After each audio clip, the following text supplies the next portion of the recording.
Am I the a-hole for having a satanic wedding?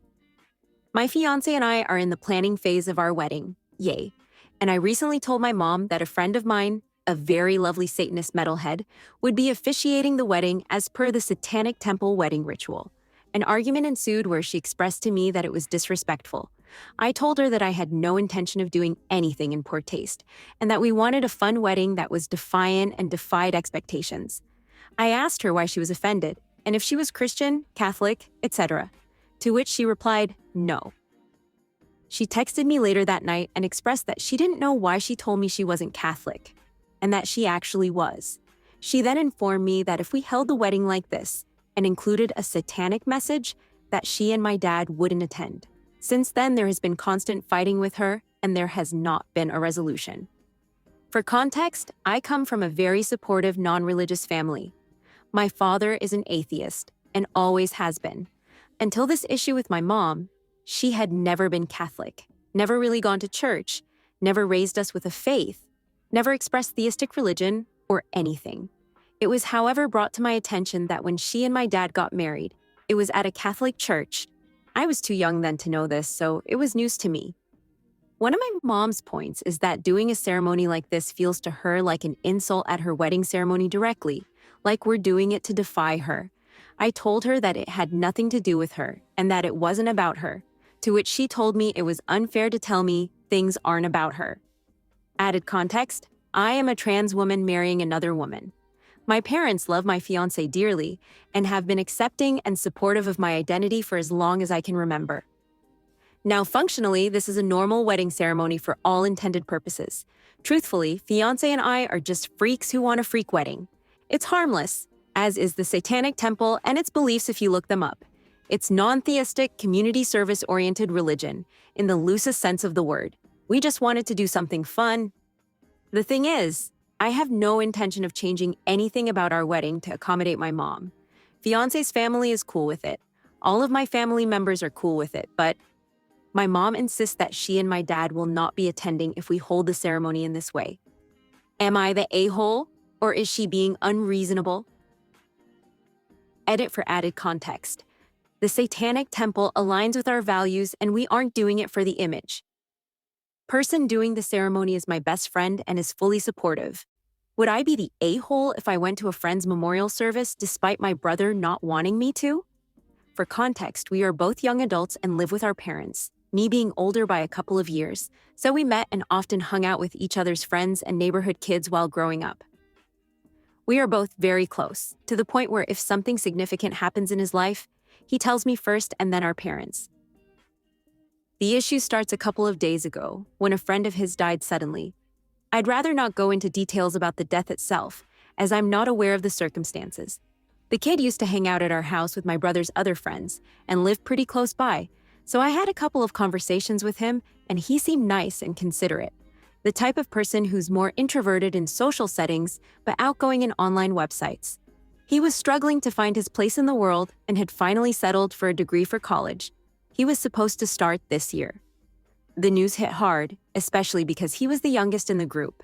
So my family and I wanted to pay a visit to the memorial service, give our condolences to the family, some flowers, and then leave, since I didn't know him all too well. My brother doesn't like that. He says that he was his friend and doesn't want us to get into his business, that we never met his parents or his family, and that he thinks it would be weird for total strangers to waltz into a memorial and give them their condolences. Another reason he doesn't want me to go specifically is because I'm often inconsiderate of others and blurt out things without thinking, which would be troubling since the kid was transgender and apparently was at odds with his family due to that. He fears that if I'm there, I could disrupt the event by saying something related to his gender. I still want to go. I met the kid in life. He's been at my house, so I feel like I should pay my respects, but now I'm concerned if I go, I could mess this up somehow. Would I be the a-hole if I went to the memorial, despite my brother not wanting me to? Am I the a-hole for insisting my sister invite one specific person to her wedding? Throwaway account for obvious reasons. I, 30-year-old female, got married a few years ago, and for my wedding, I gave my sister Victoria, 28-year-old female, enough tickets to invite whomever she wanted, no questions asked. The only condition was that she not invite one specific person my fiancé really disliked. She understood, and it wasn't an issue, since, although they were friends, she respected our wishes. Now, Victoria is getting married. Weddings in our culture are a big deal. Huge family gatherings filled with food, music, and dancing, where extended relatives, family friends, and even distant acquaintances are often invited. It's not uncommon to have hundreds of guests, and the celebration is as much about community as it is about the couple. Victoria hasn't really asked me for input on the guest list, which I understand. She already knows who she wants there. The wedding is still 9 months away, and I've only asked her to invite one person. Just one. That person is Alice, who is incredibly important to me, like a sister. I've known her since I was 10, and she even invited Victoria to her own wedding. However, when I brought it up, Victoria told me she hadn't invited Alice and wasn't planning to, not because she dislikes her, but because she's already over her guest limit. She told me to wait and see if there's space later. Her reasoning is that she hasn't seen Alice in years and that Alice doesn't know her fiancé, so she's not on the priority list. But what frustrates me even more is that Victoria keeps saying that it shouldn't matter, because she has already invited some of my friends. While that is partially true, the reality is that those friends are also her friends. She invited them because she wanted them there, not because I asked her to. I even pointed this out and said, well, if that's the case, then how about we swap out a third friend for Alice? Her immediate response was no, because that person is her guest and is definitely coming. I know it's not my wedding, it's Victoria's and her fiancé's decision who they invite. I completely respect that. I'm not angry or trying to demand anything. I just can't help but feel a little disappointed. With so many people being invited, it stings that Alice, who is like family to me, couldn't be included. Especially when I made accommodations for Victoria at my own wedding. Am I the a-hole for insisting she make room for Alice? Am I the a-hole for suggesting to my girlfriend that my job is more demanding than hers? My 28-year-old male girlfriend, 25-year-old female, of 5 months is an actress and has done a lot of voiceover work. She was recently hired to record an audiobook and has done loads of those in the past. I'm far removed from this world, I work in construction, so this weekend she came over and wanted to go out, but I was feeling very tired after a rough week. But she kept insisting we went for a walk in the park or something, so I eventually said something like I was drained and that I don't get to sit around and read books all day. Or something along this line. She got super upset as if I was diminishing her job. I didn't apologize because I think it's easy to see what I meant here, that my line of work just takes a toll on my physical disposition more than hers. But now I wonder if I could have been the a-hole in this situation. Am I the a-hole for telling my best friend she's fat because of the way she eats? Hey everyone! About a week ago, my best friend, 26-year-old female, has told me that she went to a dietitian to work out her weight issues. Both her and myself have been struggling with weight issues after hitting puberty. I have been diagnosed with PCOS and tried and tested several supplements and workout regimes. I lost 30 kilograms ever since figuring things out and took it to heart to support my best friend and tried to support her. We've been going to the gym religiously for over a year, and her weight had barely changed since the beginning. She did the same workouts as me and got quite strong, but the weight, it just wouldn't drop. I told her that she probably should change her eating habits, since I know that she loves traditional Slavic food, which can be quite fatty and savory. But she denied that it had anything to do with her eating habits and is all genetics. Her older sister, 30, is probably half her weight and very, very skinny. She is very lean and eats very clean and small portions, but doesn't work out. Her mother is also very lean and skinny. Her father is neither fat nor skinny, so probably not genetics. I've told her multiple times that she should change her eating habits, and she always refuses to admit that there is anything wrong with her diet. We're still going to the gym together and saw an offer for a free meal plan plus consultation with a dietitian. She accepted the offer and even got blood work done. Now she's raving about this discovery and has even lost a lot of weight since changing her ways of eating. Recently, she told a mutual friend that I told her she should change her diet and that I had told her she's overweight because of the food she eats and that she probably wouldn't have ever seen a dietitian if it wasn't for me.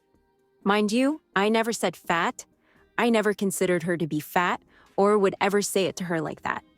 We've been best friends for 20 years now, and honestly have said worse things than "you're fat" to one another. This mutual friend has then taken it upon herself to tell everyone we share a friend group with that I called my best friend fat. This has caused a couple of people to cut me off or tell my best friend to dump me. Best friend isn't fazed by any of this or has ever considered me to be rude by telling her to change her eating habits. She even admitted that this has been blown out of proportion. Below is the text with only the prescribed surface level changes applied. Am I the a-hole for not comforting and possibly victim blaming my friend after she regretted her first kiss at a club? I, 23-year-old female, have a friend, 24-year-old female, who is currently in university in another country. Her family is pretty strict, so being far away from them made her go a little wild. Recently, she was ranting to me about how her first kiss experience went. She and her university friends went clubbing, where she drank heavily and got drunk, but not drunk enough to fully black out, being still lucid enough to be aware of her surroundings and actions.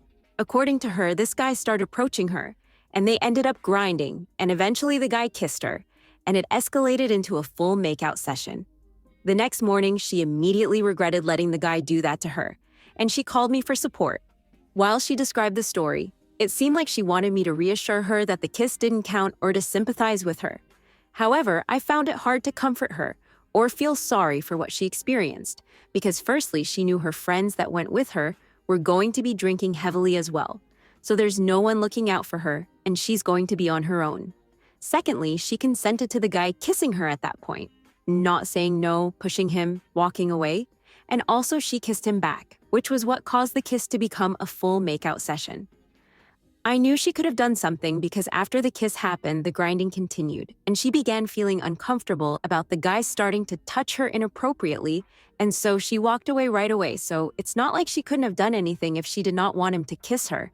She just regretted giving away her first kiss to a total stranger who she doesn't even remember. I didn't say much on the call and didn't offer the reassurance she seemed to be seeking.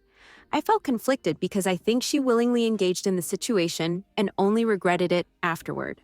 However, I wonder if I was wrong for not being more supportive as her friend.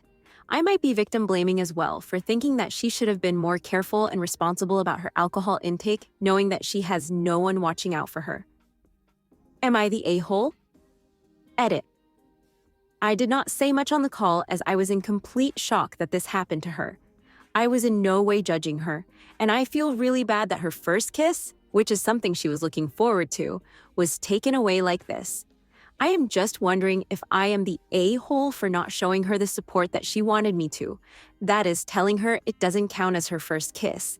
I did not tell her off or voice any of my judgmental opinions. I just listened. Edit 2.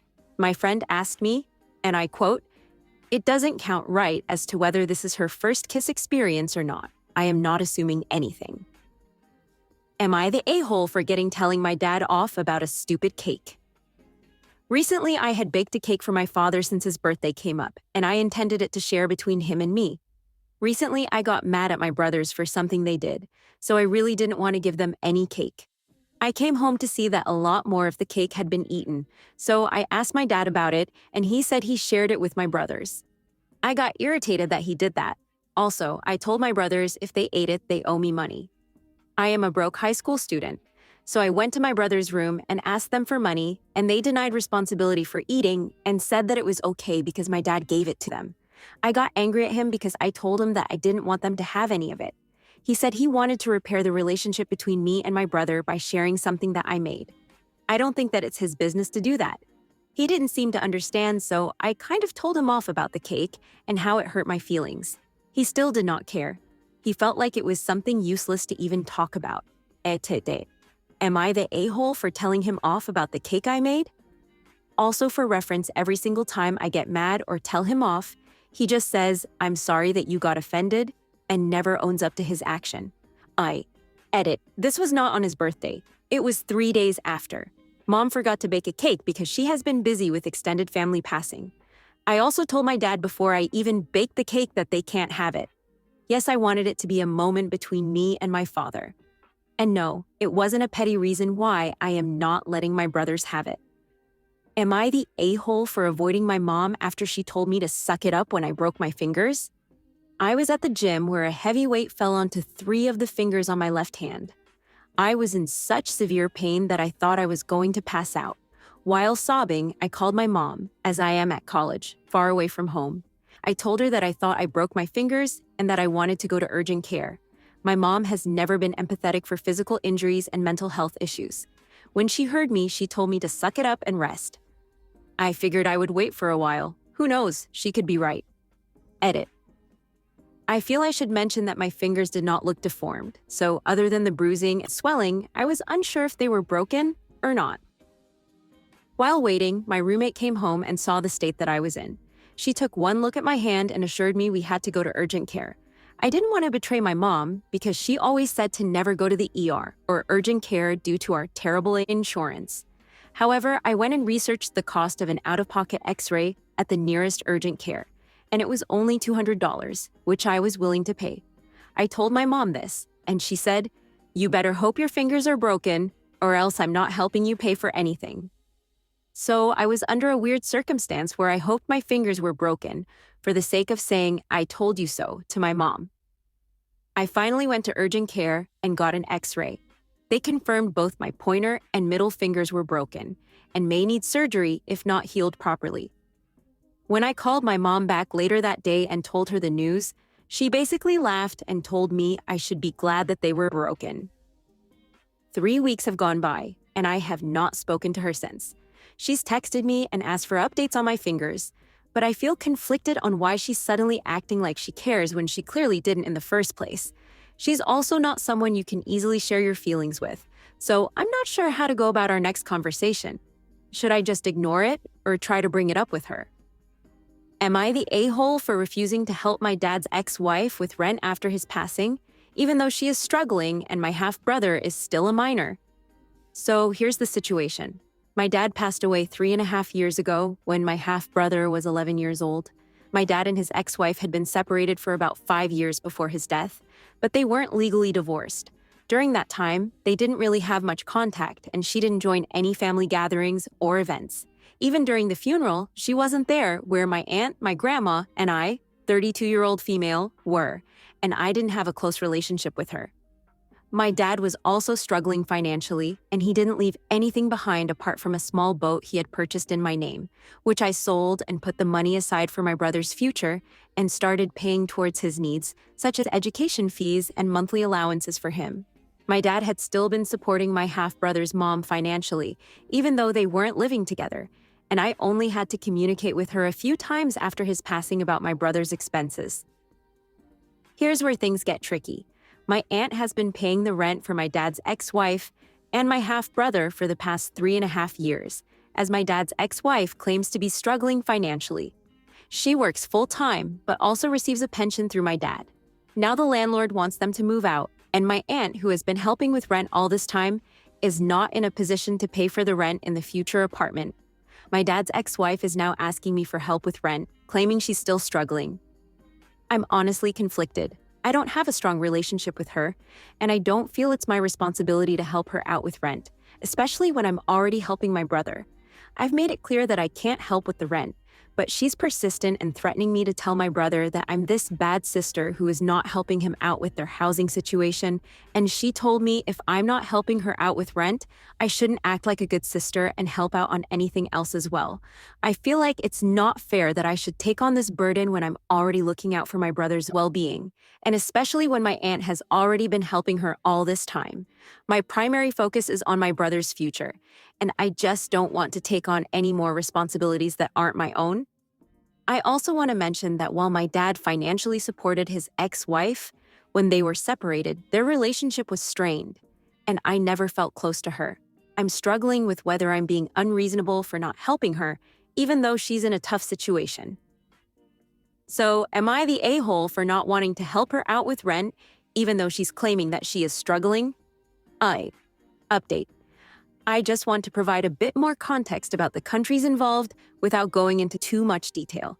I'm originally from a Middle Eastern country and moved to Europe a couple of years ago to work under better conditions. My brother and his mom still live in my home country. Things have been tough there, just like everywhere else. and she is not the only one struggling.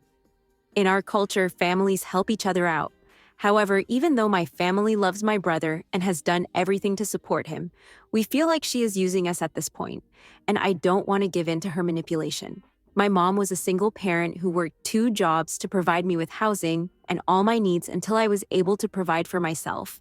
So her attitude is really frustrating me even more.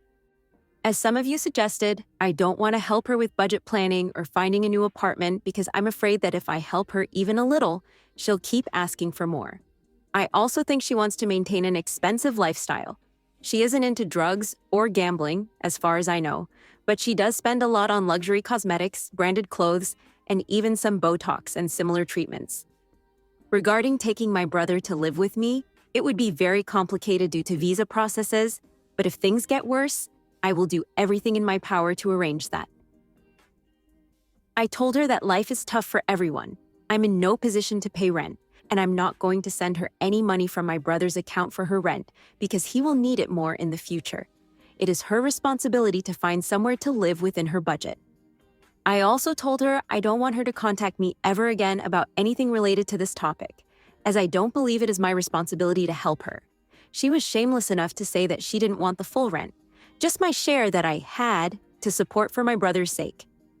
I will send my brother a text message in a couple of days, letting him know that I love him. I'm always there for him, and he can reach out to me personally whenever he wants. I'm also considering giving him a debit card. She has until the end of this month to leave the current apartment, and I'm waiting to see how things will unfold. And update. Over the weekend, I realized I was blocked on social media by the ex-wife, and also my brother removed me as well.